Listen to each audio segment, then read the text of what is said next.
بسم اللہ الرحمن الرحیم۔ السلام علیکم ورحمۃ اللہ وبرکاتہ۔ صحابی رسول صلی اللہ علیہ وسلم کی دجال سے ملاقات۔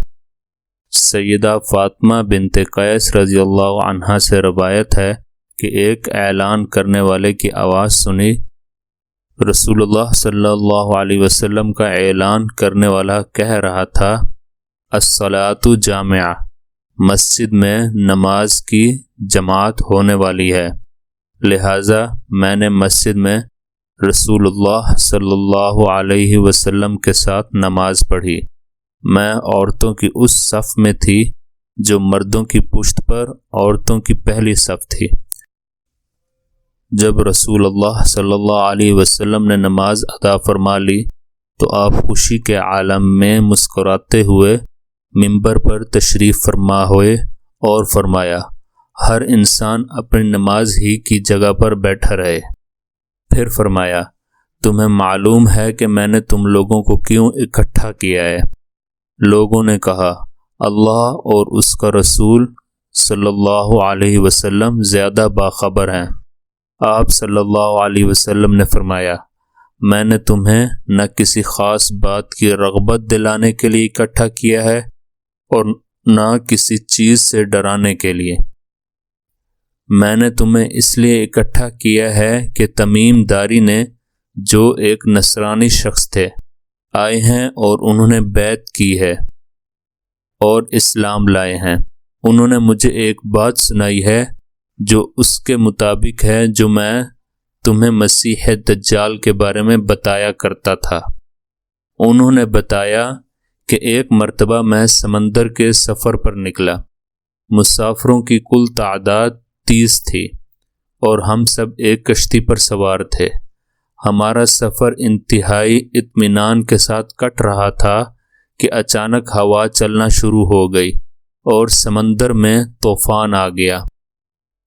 اس شدید ہوا اور طوفانی لہروں کے باعث ہماری کشتی اور سمندر میں موجود دیگر کشتیاں ڈولتی جاتیں۔ کشتی کے مسافر اس صورتحال سے پریشان ہو گئے اور ہر کوئی اپنے اپنے خداؤں کو پکارنے لگا، کیونکہ کسی کو کچھ سمجھ میں نہیں آ رہا تھا کہ کیا کرے۔ سمندر سے اٹھنے والی لہریں ایک سمت کی بجائے ہر طرف سے کشتی کو اپنی لپیٹ میں لے رہی تھیں۔ تھک ہار کر ملاح نے بھی چپو چھوڑ دیے اور ایک طرف بیٹھ گیا۔ اب ہم میں سے ہر کسی کو یہ یقین ہو چلا تھا کہ موت یقینی ہے۔ سورج غروب ہونے کو تھا اور اس کی روشنی آہستہ آہستہ ختم ہوتی جا رہی تھی۔ شام کا اندھیرا اور منزل کا کوئی پتہ نہیں۔ یہ بھی خبر نہیں تھی کہ کشتی کس سمت میں جا رہی ہے اور سمندر کی لہریں اب کب تک کشتی کو سلامت رہنے دیں گی۔ اس خوف و ہراس کی حالت میں رات گزر گئی اور صبح کی ہلکی ہلکی روشنی پھیلنے سے ہر طرف اجالا ہی اجالا ہو گیا۔ کشتی کے رات بھر ہچکولے کھانے کے بعد کسی کو کچھ خبر نہ تھی کہ ہم کہاں پہنچ گئے ہیں۔ پھر اگلا دن بھی اس کیفیت میں گزارا اور اسی طرح رات کے بعد دن اور دن کے بعد رات آتی گئی اور ہماری کشتی کو سمندر میں پھنسے ہوئے پورے 30 دن گزر گئے۔ اور پھر اچانک 30 دنوں کی اس صورتحال کے بعد بھولے بھٹکے مسافروں کو دور سے ایسا نظر آیا جیسے کچھ درخت سمندر میں کھڑے ہوں۔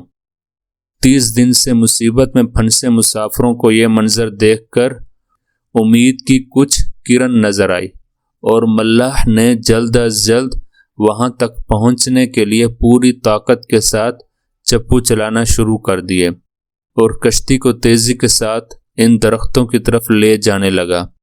کشتی میں موجود مسافر جنہیں یقین ہو چکا تھا کہ اب موت کے سوا کوئی چیز نہیں، ان کے چہرے زندگی کی امید سے چمک رہے تھے۔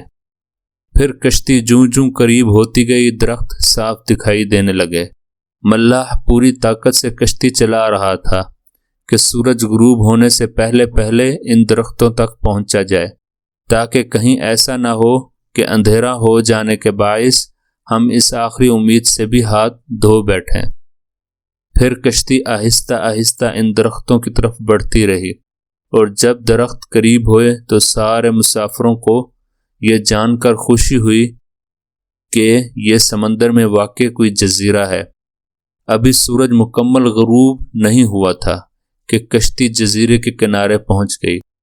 مسافروں کو اس جزیرے پر اترے زیادہ دیر نہیں گزری تھی کہ درختوں کے درمیان میں سے ایک عجیب و غریب قسم کا جانور نکلا۔ اس جانور کے پورے جسم پر بال تھے، اس قدر لمبے اور گھنے تھے کہ یہ معلوم ہی نہ ہوتا تھا کہ جانور کا اگلا حصہ کون سا ہے اور پچھلا حصہ کون سا ہے۔ سارے مسافر اس عجیب و غریب جانور کو دیکھ کر حیران و پریشان ہو گئے، کیونکہ ان میں سے کسی نے بھی اس سے پہلے ایسا جانور دیکھنا تو دور کی بات سنا بھی نہیں تھا۔ اب اس پر اسرار جزیرے پر اس کو دیکھ کر سب پریشانی میں مبتلا ہو گئے کہ یہ کیا بلا ہے۔ ایک مسافر نے دوسرے مسافر سے پوچھا کہ یہ کیا چیز ہے؟ جانور نے مسافر کی یہ بات سن لی، اور دوسرے مسافر کے جواب سے پہلے وہ جانور خود بولا، میں جساسہ یعنی جاسوس ہوں۔ جانور کے انسانوں کی طرح گفتگو کرنے سے تمام مسافر مزید پریشان ہو گئے، کیونکہ آج تک انہوں نے کسی جانور کو انسانی زبان میں بولتے نہیں دیکھا تھا۔ چنانچہ سب یہ سمجھنے لگے کہ ہو نہ ہو یہ کوئی جن ہے اور ہمارے سامنے آ گیا ہے۔ تمہاری جاسوسی کا مقصد کیا ہے اور تم کس کے لیے جاسوسی کرتے ہو؟ ایک مسافر نے ہمت کر کے اس سے پوچھا۔ میں جس کے لیے جاسوسی کرتا ہوں اسے تم سے ملنے کا بے حد شوق ہے، وہ تم سے باتیں کرنا چاہتا ہے، لہٰذا تم میرے ساتھ چلو۔ یہ سن کر ہم تمام مسافر حیران و پریشان چپ چاپ اس کے پیچھے ہو لیے۔ وہ عجیب و غریب جانور درختوں کے درمیان بنے ہوئے راستے سے ہوتا ہوا ایک پرانے محل کے سامنے آ کر کھڑا ہوا۔ محل کو چاروں طرف سے بلند و بالا درختوں نے گھیر رکھا تھا۔ مسافروں نے وہاں پہنچ کر پریشان نظروں سے اس محل کی طرف دیکھا اور پھر جانور کی طرف سوالیہ نظروں سے دیکھنے لگے۔ جانور پھر آگے چلا اور سب مسافروں کو ایک بڑے دروازے سے گزارتے ہوئے محل کے اندر لے گیا۔ محل کے اندر داخل ہوتے ہی سب نے دیکھا کہ ایک بہت بڑا شخص زنجیروں میں جکڑا ہوا تھا اور رہائی کے لیے کوشش کر رہا تھا۔ ہم نے اس سے پہلے اتنے بڑے قد آور، اتنے زیادہ رعب والا شخص کبھی نہ دیکھا تھا۔ ایک مسافر نے ہمت کر کے پوچھا، تم کون ہو؟ میں کیا ہوں اور کون ہوں یہ تو تم جان ہی لوگے، پہلے یہ بتاؤ کہ تم کون ہو؟ اس نے سوال کرنے والے مسافر سے پوچھا۔ ہم عرب قبائل لخم اور جذام کے لوگ ہیں۔ اور ساتھ ہی اس مسافر نے اپنے ساتھ بیتی اور یہاں تک پہنچنے کی ساری داستان سنا دی۔ اس قید میں جکڑے ہوئے شخص نے کہا، ذرا مجھے نخلستان بیسان، شام میں ایک بستی کا نام ہے، اس کے متعلق بتاؤ۔ ان کے متعلق کیا جاننا چاہتے ہو؟ ایک مسافر نے پوچھا۔ اس نے کہا، میں تم سے اس کے کھجور کے درختوں کے بارے میں یہ پوچھنا چاہتا ہوں کہ وہ پھل دیتے ہیں؟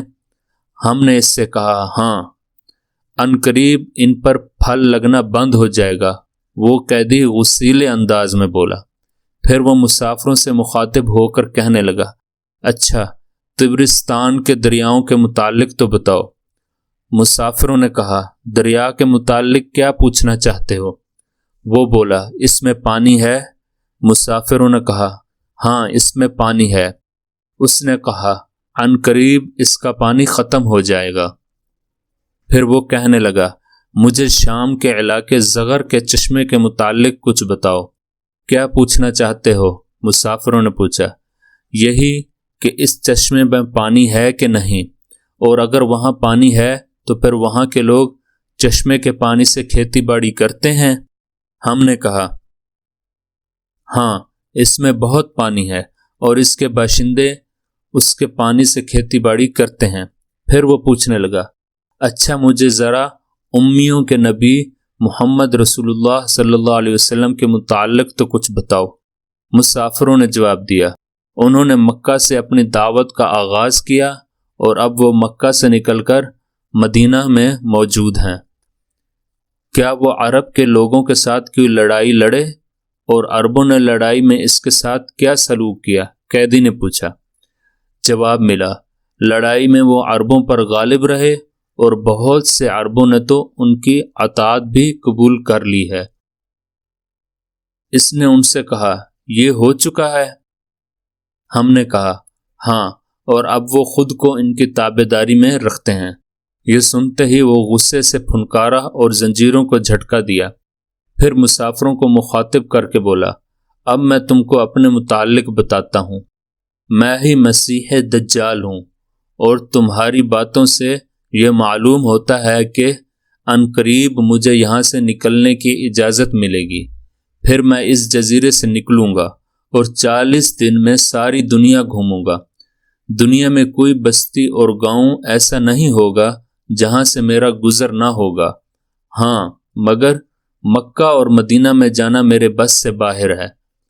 مجھے وہاں جانے کی اجازت نہیں۔ میں ان دونوں شہروں میں داخل ہونے کی کوشش بھی کروں گا تو میرے آگے فرشتے رکاوٹ بن جائیں گے۔ ان کے ہاتھوں میں تلواریں ہوں گی اور مجھ سے لڑیں گے۔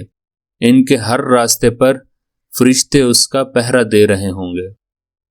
فاطمہ بنت قیس رضی اللہ عنہا نے کہا، رسول اللہ صلی اللہ علیہ وسلم نے اپنے عصائے مبارک کو منبر پر مارا اور فرمایا، یہ طیبہ ہے، یہ طیبہ ہے، یہ طیبہ ہے۔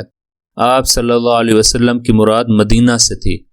خبردار، کیا میں نے تمہیں یہ باتیں بتائی نہ تھیں؟ لوگوں نے کہا، جی ہاں۔ آپ صلی اللہ علیہ وسلم نے فرمایا، مجھے تمیم کی بات اچھی لگی، وہ اسی کے مطابق ہے جو میں نے تم لوگوں کو بتایا تھا اور جو کچھ مکہ اور مدینہ کے متعلق بتایا تھا۔ یاد رکھو، وہ شام کے سمندر میں ہو سکتا ہے یا یمن کے سمندر میں ہو سکتا ہے، نہیں بلکہ مشرق کی طرف ہوگا۔ اور آپ صلی اللہ علیہ وسلم نے اپنے ہاتھ سے مشرق کی طرف اشارہ فرمایا۔ حضرت فاطمہ بنت قیس رضی اللہ عنہا فرماتی ہیں کہ میں نے یہ حدیث رسول اللہ صلی اللہ علیہ وسلم سے سن کر حفظ کر لی۔ حضرت تمیم داری رضی اللہ عنہ نے جو اسلام کے قبول کرنے سے پہلے عیسائی تھے، اس واقعے کے بعد وہ حضور صلی اللہ علیہ وسلم کی خدمت میں حاضر ہو کر مسلمان ہو گئے اور یہ واقعہ سنایا۔ اللہ پاک ہم سب کو فتنہ دجال سے محفوظ فرمائے اور ہم سب کی حفاظت فرمائے، آمین۔